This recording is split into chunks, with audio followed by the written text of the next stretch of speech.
Hi everyone, I'm Melanie Stevens, I'm Tawny Young.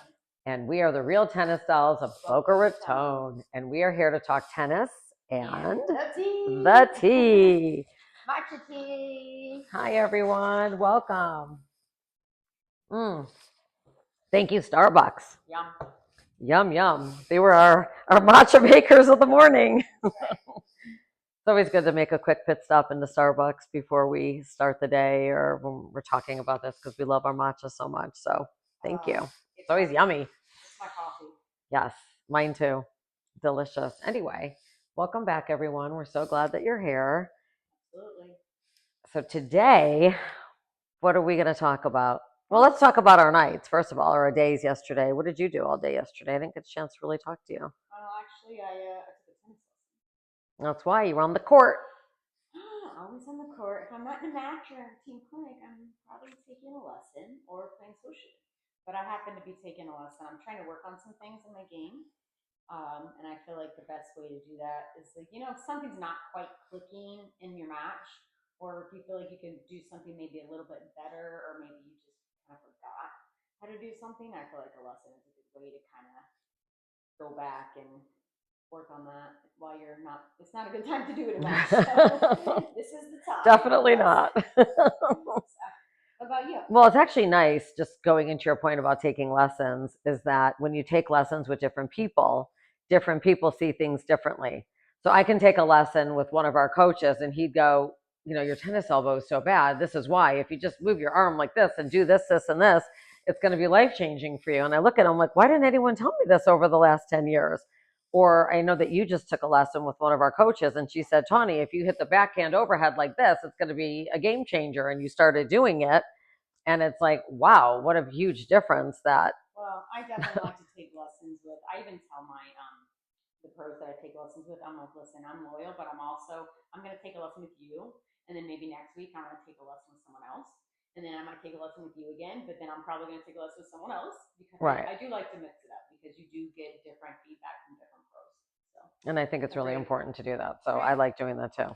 Well, I actually went to Fort Lauderdale. I have grandchildren there. And so I babysat. Well, I don't even call it babysitting. It's lucky me that I get to spend time with my children because I love them. Absolutely. So I was blessed and I had a wonderful day. And actually, my granddaughter, it has a little tennis piece. So it's a long plastic piece and it has a string hanging with a tennis ball.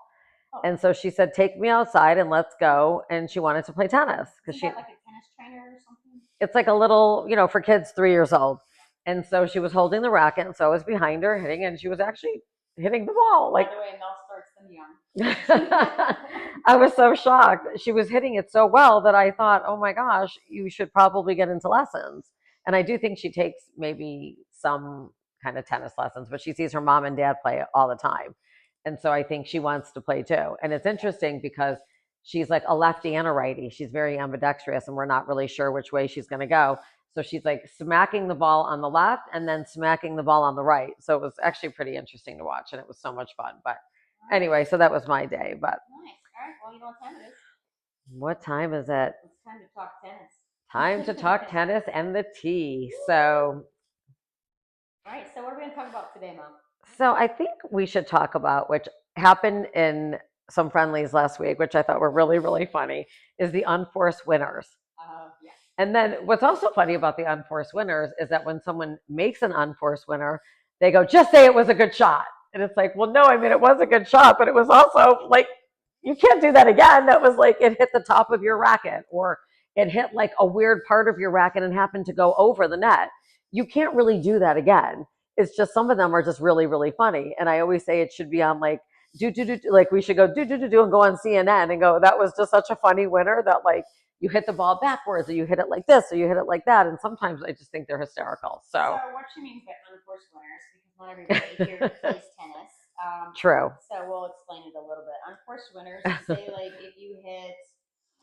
if the ball dribbles over the net and you just happen to like hit it, and then all of a sudden it hits the net, and then it rolls back on the other side, and you're like, and then they get it again. It's just like, or maybe it bounces twice off your racket and then goes in. Yes, by the way, that is legal. That's called a double bounce. So if the ball hits your racket, once and then it like quickly hits again before it goes over, that's actually legal. It's not because you hit it and then all of a sudden you decide to hit it again. That's an assist. That's basketball. Right. That's not legal. But if it happens simultaneously and you didn't try to do it, then absolutely you can do that. And also some of the funny ones are like, and we do it all the time. There's always a few a game where it like hits the net and it really should go in the net, and then all of a sudden it like dribbles over the net and dies. And then you're supposed to say, sorry, sorry, sorry. We always go, sorry, not sorry, sorry, not sorry, which is always really funny. But I mean, we always get those in a match and in a friendly because those are just the net is the net. We always say. What about the framers? Love the framers because you can hear it hit the frame, which is actually really funny. Well, so not all the time, but so when you're playing, sometimes maybe you didn't meet, like you thought you got the ball, but it like goes off the side of your racket. It actually happens mostly, I believe, in like a return of serve. So you're going to return the ball, and all of a sudden you hit it with like the side of your racket, and then it makes this amazing shot like across the court. It's like maybe 3 feet like past the net and angled, and you're like, oh my god, amazing shot! Like, miss it. Yeah. Hit my frame. Sorry. And you're like, yeah. And you can't do it again. I mean, that's what's so funny because it's a miss hit, but it was a winner. It was a clear winner, which is always, those are always really funny too. Okay, what else are so funny? People carry the ball all the time. Those are always fun when you're watching someone and they're like holding the racket and the ball is like literally being carried over the net. Oh, and that's legal too. Yeah, that's a legal a legal shot. Is that ball ever gonna come off the racket? Is it going? Oh wait, there it goes. Oh crap, I gotta go. It's gonna go in. I mean, I think we see carries more than we probably see anything in tennis. I had a racket in my hand right now because there's one too that like the ball hits and then all of a sudden it makes like a whole circle around the racket. Right. Before it goes off. And then guess what? You don't know where it's gonna go. It might end up over there. It could end up over here. Might just fall right down the racket. I don't know. But when it goes back over the net and it spins around your racket, it's so funny because you're just watching it spin, and that's what's so funny. And you know you've done it because you're like, oh, that was a weird hit. It was, yeah. I actually had one the other day that was so funny that I was running. It was a clear, I mean, they lobbed, and it was such an unbelievable lob, but I went for the lob. I'm a runner and I'm going to get there. I'm going to get it because I don't, I run everything down. I'm like a crazy person. So I run it down and I hit it backwards like this. And really it should have I thought it was going to hit like the middle cover, because it was such a miss hit. But then I said to myself, I think I just hit it so hard that I didn't even turn around because I thought it was just funny. Yeah. And then the wind kind of picked up. Like sometimes you get the wind that could either help you or hurt you. Well, the wind kind of picked up and blew my ball back, and it bounced right over the net. And it was in. And so my partner was yelling, it's in. And they're probably standing there fish out of a water. And nobody moved. Oh, it's in. We gotta run now. And by then it's done. It was the funniest shot because she looks at me. She goes, I cannot believe that was in. I go, I cannot believe that was in. When I hit it, I didn't even bother. I just figured we lost that game. Oh, yeah, of course. And then it was hysterical. So it ended up being, we got the point. We ended up winning the game. So that ended up being really funny. So I love a good miss hit. But and by the way, here in Florida, the winds can be at times crazy. Yeah. Not because we have a hurricane, even though we are in hurricane season from what is it? May actually, I think we're out. 30th. Are we out? We're definitely out. Cheers to that. Oh my gosh. Cheers to that. No hurricanes. Oh my gosh. Love it. Mm-hmm. But oh my gosh, that's always so stressful. The winds can get crazy. So out of the blue too. Out of the blue. But so that's out of the blue. Sometimes the ball will just you think it's gonna hit one way or one place, and then you're running the ball down because it's supposed to hit here. I'm I was there, and then all of a sudden you're wait for me. And it happens quite a bit actually when you're about to hit it, and you're like, I don't know what happened. Well, the wind picked up and it took it, and so there's no shot. There's nothing happening. I love that because I see it all the time. Me too. It's very funny. Right you're getting ready to hit it, and it's where'd it go? When did you get that? It was the easiest ball ever. It happens all the time. The joys. I always look back and I go, the joys of the wind. I'm so sorry. Now we know we got to play up, but then you don't know. Do you play up? and then the wind stops, or do you play back and then you're going to get, it's just like joys of tennis in South Florida, right? Which way is it going? It's funny sometimes on my old team, everyone used to go, watch the flag, watch the flag. It tells you the way the wind goes. I go, it's not real truth because you're watching the flag and it's blowing one way, but who knows how hard they're hitting it, how soft they're hitting it. You can't really watch the flag. That's not really like a thing. The flag that she's referring to is so some of them have like we put each tennis facility. A lot of them will put like a regular flag up, or they'll put what's called like a sock flag. Kind of looks like a like this, I guess. I don't know. And it kind of looks like a sock, and then whichever way that's going is the way the wind's supposed to be going. So if you're hitting the ball across court and the wind is blowing in your face, like toward you, but you're hitting across, that means the ball's probably going to go a little bit shorter. Even if you're hitting it hard, you're going to have to maybe hit it a little deeper, a little harder because the wind's blowing in your face. So it's going to slow the ball down. Now, if the wind is at your back and you're hitting cross court, that means the wind's going to take the ball, maybe carry it, and maybe go a little deeper or possibly go out.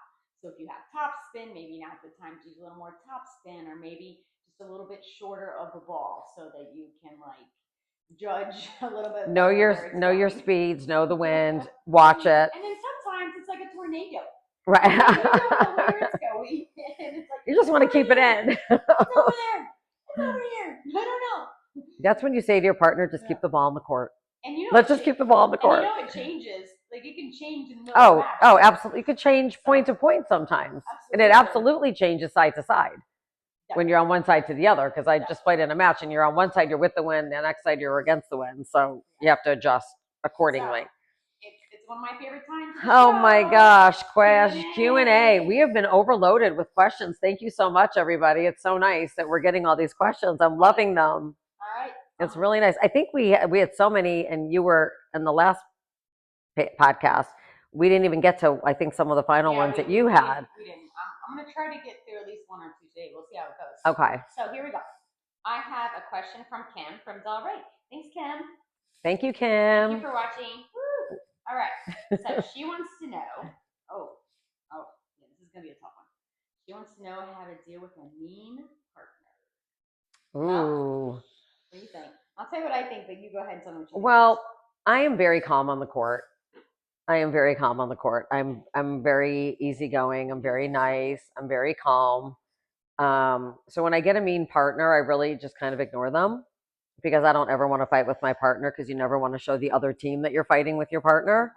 So I am like just a believer in just keeping things very status quo, very nice. And I think when they see that I act nice, then maybe that'll turn them around and then they'll behave a little bit better. I do find if they're mean or they're doing something really not right, like making a bad call, then I will hit the next ball in the net. I typically like to do that because I don't like to fight with my partner and I'm not going to overturn calls. But the way to fix that is just to kind of give it back. So, I mean, that's just as far as the meanness goes, though. I think I just stay very calm and I'm very status quo and keep it very, very simple. What do you like to do on that? Not what you do. I know.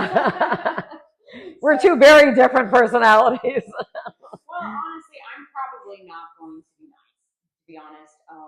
And not that I'm not going to be not nice. Here's the thing: if someone's being mean to you on the court, and this is 100% happened to me, it's happened to everyone, and you guys know.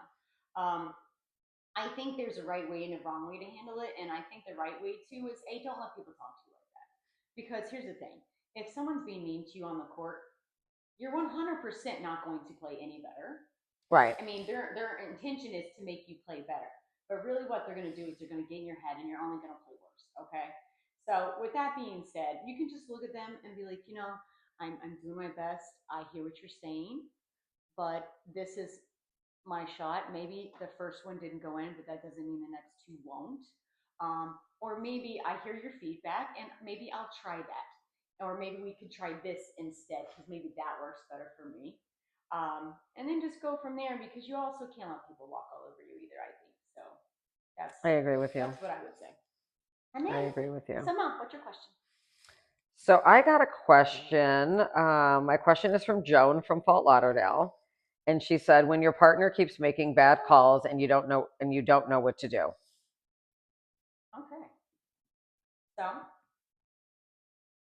I say at some point, listen, your partners, you kind of have to go along with what your partners say to a degree. If you keep having, I'd say one call is not a big deal because maybe that's the way she saw the Right. ball. That was her perception of that point. Maybe it was very tricky to see, but that's what she saw. Okay, no big deal. Let it go. Here's the thing: if it keeps happening and you know this is a problem, or maybe you know maybe it's a partner that you play with all the time, or maybe it's a new partner and you don't know her game at all, right? Right. So you got to give people the benefit of the doubt. But if not, if it keeps happening, then you just got to quietly go to this person and be like, hey, girl, I don't know about those calls. They're looking a little iffy. Maybe I'll just help you call them. Or if you're in doubt, maybe we can talk about it before we make the call. That's what I would That's a do. good way to handle it. I tend to not make any, I mean, I try not to make any calls unless it's like I'm right on it because you can't see, the court is very different. And that's why they're saying now the front person should call this line, this one should call that That's a line. whole other podcast. Right, because you really do see things very differently. So, like I said before, if somebody does make a bad call and I see that it's happening, I do quietly. You never want to like overturn a call because that's like a really bad partnership. Then I think it kind of gives you a bad taste in your mouth. Um, but I just try to hit the next one in the net, and then I feel like okay, we're even All right. for her bad calls. So anyway, All right, guys. thank you, everyone. Thank for you so much for watching. being here. I'm Melanie I'm Stevens, Tanya Young. and we are the Real Tennis Dolls of Boca Boca Raton. Raton. Thank Thank you. you.